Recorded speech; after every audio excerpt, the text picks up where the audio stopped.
Welcome to Dusseldorf. This wonderful German city is the annual rendezvous for the first Judo Grand Prix of the IJF World Circuit. And as wintry snow showers descended outside of the Mitsubishi Electric Hall, there was a warm party vibe inside as the lively German judo public got ready for the action and the tournament was officially opened by IJF President Marius Wieser. Paris, Bercy, 2 weeks ago, where the 2013 World Circuit kicked off in style with the first Grand Slam. The World Championships in Rio de Janeiro are on the horizon. So, at the draw in Dusseldorf, the media and officials were keen to see who the top judo nations would be pinning their hopes on in the coming months. And with lots of young talented names in the mix, judo audiences worldwide waited with bated breath to get a look at the judo heroes of the future.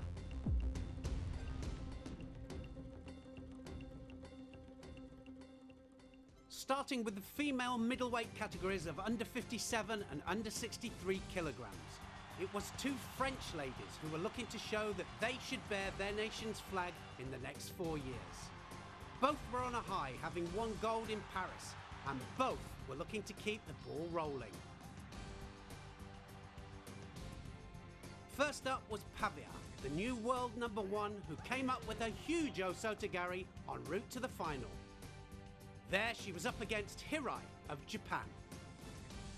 It was a tactical battle in which Pavia showed her judo brain, working along the edge of the tatami and picking the right moment to attack to keep Hirai passive. Eventually, the referee punished Hirai by disqualifying her, leaving Pavia on a 2-tournament gold streak in the run-up to the World Championships. Next up was Agbeg Nunu, the world #3, and she was going for Ippon. The powerful youngster is a joy to watch and won all of her elimination contests with the full score. How would she get on in the final against Abi of Japan? Agbeg Nunu certainly been on great form all day. Wearing white, looking for the Osoto all the time. It's left against left. And Abi, got to be a little bit careful with this very young, 20 years of age, but very dynamic French lady. Mr. Marius Wieser looking on there with these new rules in place now, but they're working. Dynamic judo all the way. And Abi looking to get through the defence of Agbeg Nunu. Winner in Paris just 2 weeks ago, so she's really up there at the moment. Oh, it's massive. She's thrown her for Ippon.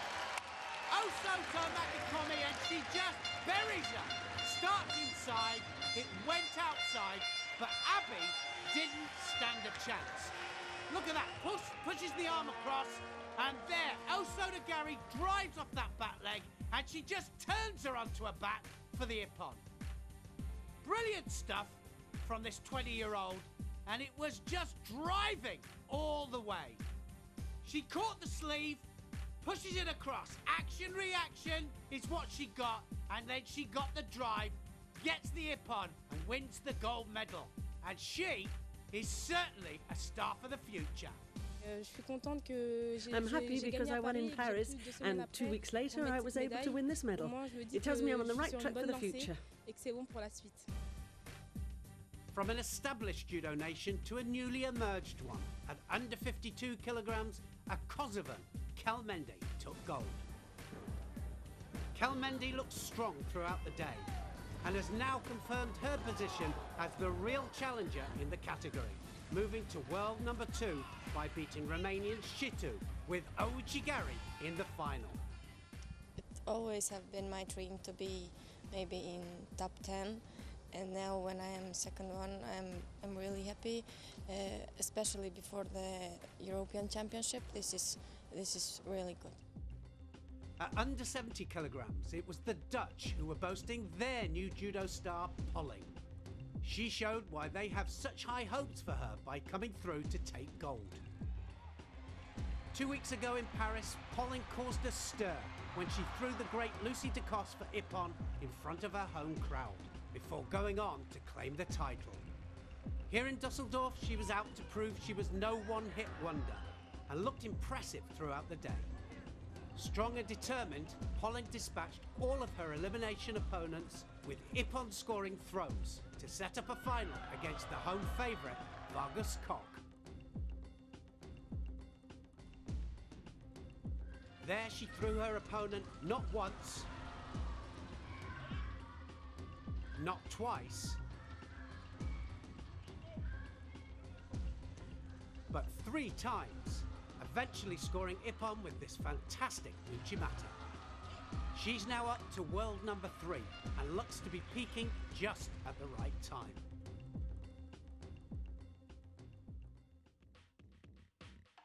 The under 78 kilogram category saw the Grand Prix debut of Olympic home nation hero Gemma Gibbons. She defied all the odds in London, making her way to a semi-final against one of the favourites, Chimeo, where she dramatically threw her for Ippon to reach the final. Although she would go on to lose to the eventual champion Harrison of the USA, her performance endeared her to television audiences worldwide.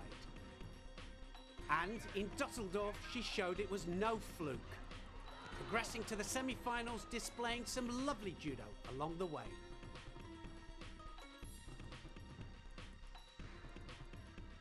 There she found herself a wazari down to former world champion Verkerk of the Netherlands. But Gibbons is a fighter and a thrower always has a chance, which Gibbons showed with another superb ouchigari Ippon. She was through to the final, where she would meet Sato of Japan, who would come out on top. So Gibbons in blue, really here to show that she's going to establish herself in this category. Now what's going to happen here? Kosoto! Oh, Wazari scored! And straight into the hold down. Can she hold it? And Sato just manages to turn out. It was a brilliant Kosoto and it drove, didn't it? Wasn't quite on the back, but a good score. And Chimeo, the one that she beat in the semi-final of the Olympic Games, looks on. And now Gibbons is in command of this final. It's the first time she's been... Oh, it's another score. It's a Yuko scored, and she is all over Sato. Ouchigari this time, and again she drives off the back leg. Didn't quite put her onto her back, but again it was on her side and a good score. And there's the gold medal that she's looking for. And there's Lothar Matthäus, the famous footballer, looking on, really enjoying this judo match. And she's going forward, Sato. But now, Gibbons has got a grip. That's the grip she wants. Uchimata, started inside. Oh, it's Ippon. She gets the Ippon from the Uchimata, and she has absolutely blasted Sato with a display of brilliant judo. 3 big scores. And there's Uchimata, it started in, it went out, it didn't make any difference. She landed on her back cleanly, and she destroyed Sato. And she's shown that she is going to be a threat at the coming World Championships in Brazil. She's establishing herself in the category, and she's shown that it was no fluke at the Olympic Games. It's really special. It's my first Grand Prix medal ever, so to win a gold is really good, and it's really nice to actually get back competing against the top girls since the Olympics, because it's always a little bit scary thinking, am I going to be able to deliver again? So I'm really happy with my performance today. I haven't been fighting in this weight category for long, so many of the opponents don't know me and I don't know them too well, so I'm quite happy that I've got this gold today and kind of say to them I'm here and ready to fight. Rounding up the other categories, and the under 60 kilos crown went to Gambat of Mongolia. In the final, he maintained a higher attack rate against his Brazilian opponent Santos and won out on penalties to top the podium.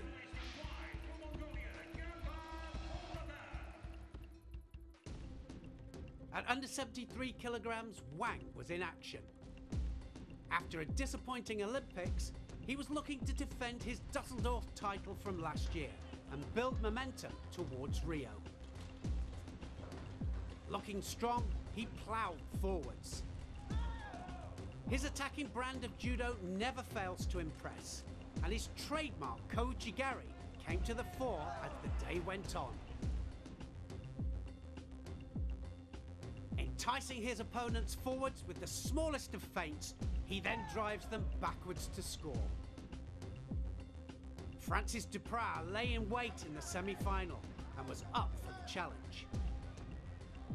As Wang attacked, Duprat countered. Was it a score? Wazari. Wang had to battle back, but just couldn't find a way through.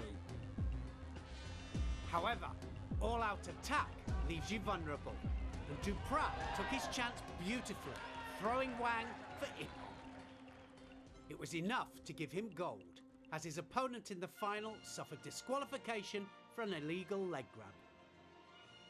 Wang's golden moment would have to wait a little longer.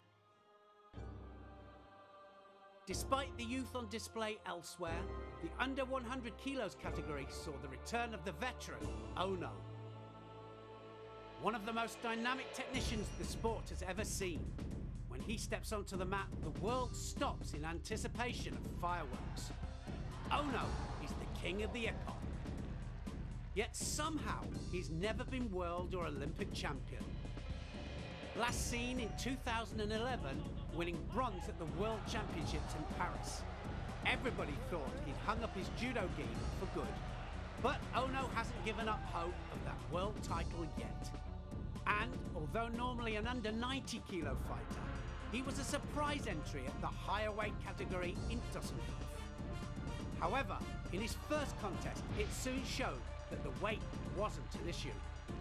His second contest was against the Olympic bronze medalist and German hero, Peters, one of the category's powerhouses. But no one had told Ono, and he dismantled Peters with two Uchimatas, scoring Yuko and then Wazari. This was the fast, exciting Ono of old.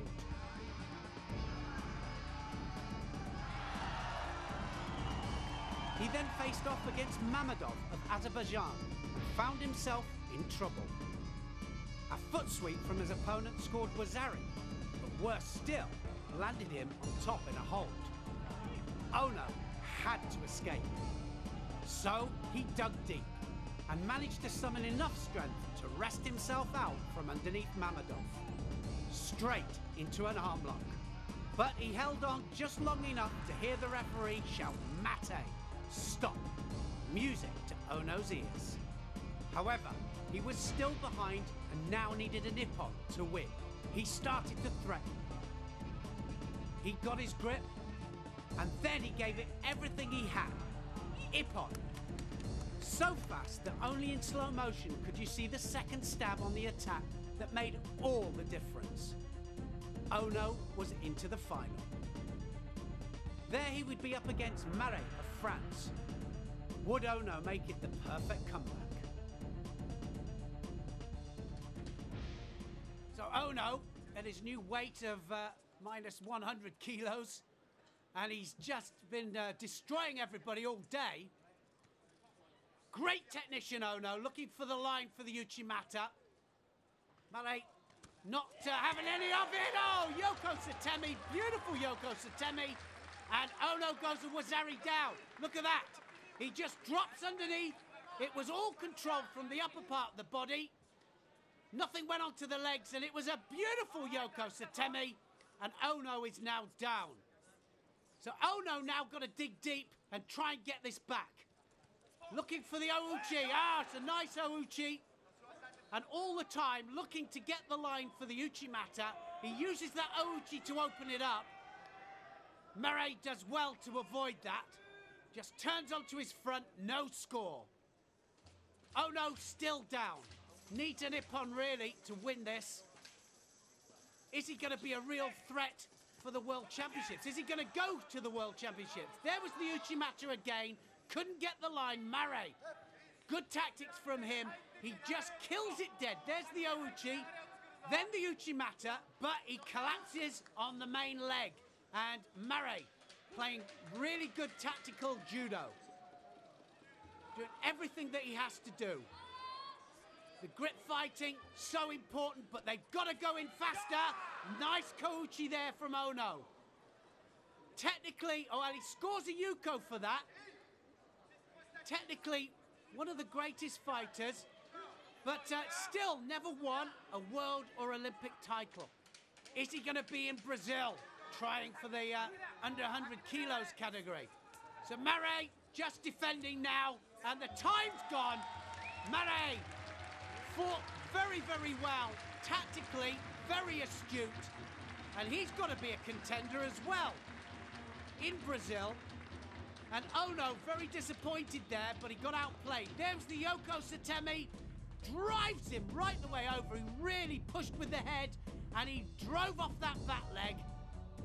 So Ono gets silver, but can he be a contender for the world title in Brazil? Despite Ono's loss, the founders of the sport, Japan, put in a solid performance in Dusseldorf, winning 3 gold medals in total.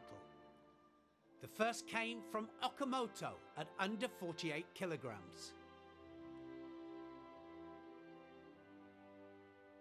The second was won by reigning world champion and Olympic bronze medalist Ebinuma.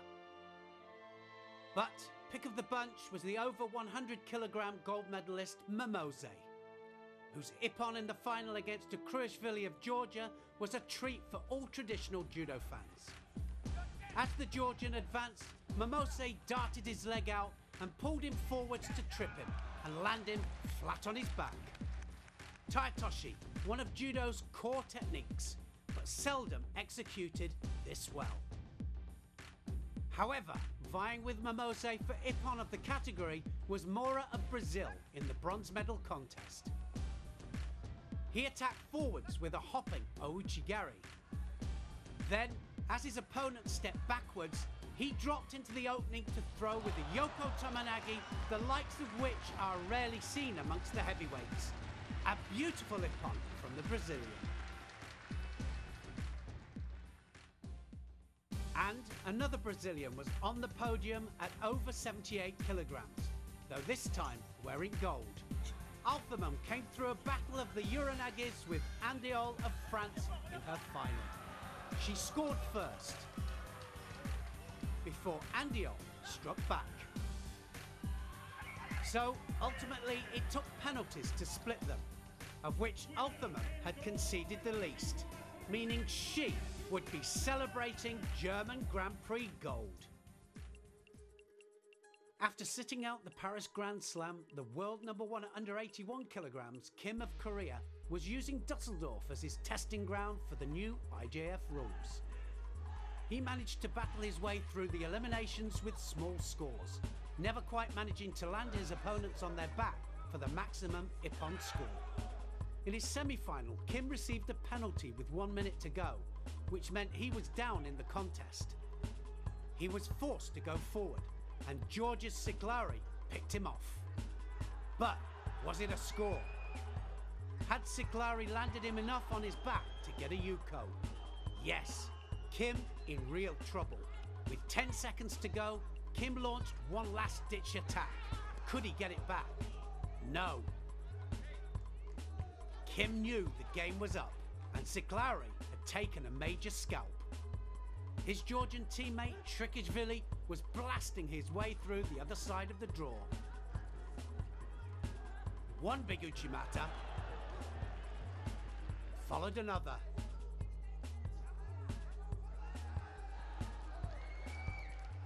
It was an all-Georgian final. Shrikishvili was too strong for Siglari. Massive counter-attack, Uranagi secured gold for Shrikishvili. The top 2 spots for Georgia underlined their status as a leading force in men's judo. But the talisman for Georgian judo fights at under 90 kilograms. Shrikishvili's best friend, Lipitiliani, the new world #1. Lipitiliani has won a string of titles recently. Dusseldorf this time last year was followed by the Europeans, and then 2 Grand Slams, Rio in the summer, and then just 2 weeks ago in Paris, where he secured his position as world #1. Lipitiliani was in Dusseldorf to show that he's going to stay at number 1. In the eliminations, Lipitiliani showed his diversity. He has fast counterattacks, is equally strong with both left and right hand, and is persistent in groundwork. But most significantly, Lipitiliani is Georgian, which means a mindset of attacking and throwing. Lipitiliani into the final. The man he's knocked off top spot, Greece's Iliadis, was back in Dusseldorf, competing for the first time under 90 kilograms since his Olympic bronze medal in London. In his eliminations, Iliadis produced the biggest throw of the Grand Prix. A gigantic Siatoshi. Iliadis on form and into the semi-final. There he met Brazil's Camilo, the man he'd beaten for the Olympic bronze. Camilo had devised a plan to beat Iliadis. Just 20 seconds into the contest, and he employed it. Strike early, catch him while he's cold. Ippon, game over. No way back for Iliadis. Camilo through to the final. Well, Lipitiliani wants to get a win here because Camilo is 4-0 up the last 4 encounters, but certainly Lipitiliani is the most improved in this category. Coming into this as world number 1, and there's an Uchimata. Oh, it's counted him! Oh, he's counted him, and it's all over! Camilo did the Uchimata that he caught Iliadis with in the semi-final, but this time, oh, it's been changed to a Wazari, and now Lipitiliani, can he do it again? There's the counter-attack. It was controlled from the upper part of the body. Camilo this time gets rolled over, but he gets the chance to come back. When you've got technique like him, anything can happen. Mr. Marius Visa there, the president, loving that. And now, can Camilo pull it back? Left against right. This time, Lipitiliani is in charge. There's the Tayatoshi, there's the Sianagi. Kouchi this time. Brilliant technique there, but not quite enough from Camilo. Look at that. Kouchi drives off that back leg. Lipitiliani turns out. So Camilo just coming forward all the time. The seconds are ticking away. Lipitiliani hanging on. Still the arm over the top. Seconds are ticking away. And Camilo now, can he do it? Drops Sianagi. Oh, so close. Lipitiliani does a Barani out of that. Beautiful cartwheel. And he lands on his front. Seconds ticking away. Lipitiliani's done enough. And he gets the win. That's the first one over Camilo in their last 5 meetings. And what a time to do it. He is the world number 1. He came in as world number 1, but now he's 400 points clear in the world rankings. And he has sent a message to Iliadis, Gonzalez, Camilo, and the rest in the category saying, I'm going to be the number 1 going into the World Championships. We have new coach, we have new federation, and they make everything about me, about other guys, and you see results. We take 2 gold medal, 2 bronze, and 1 silver. This is, I think, good result. And we think about European and after world. It's good feel for me when I'm number 1 in 90 kilo. I'm very happy, and I think continue this good form, and my best thing is World Championship in Rio. That's it from an action-packed Dusseldorf Grand Prix. The next event in the IJF World Circuit will be in Samsun, Turkey, in 5 weeks' time. But until then, it's goodbye from Germany.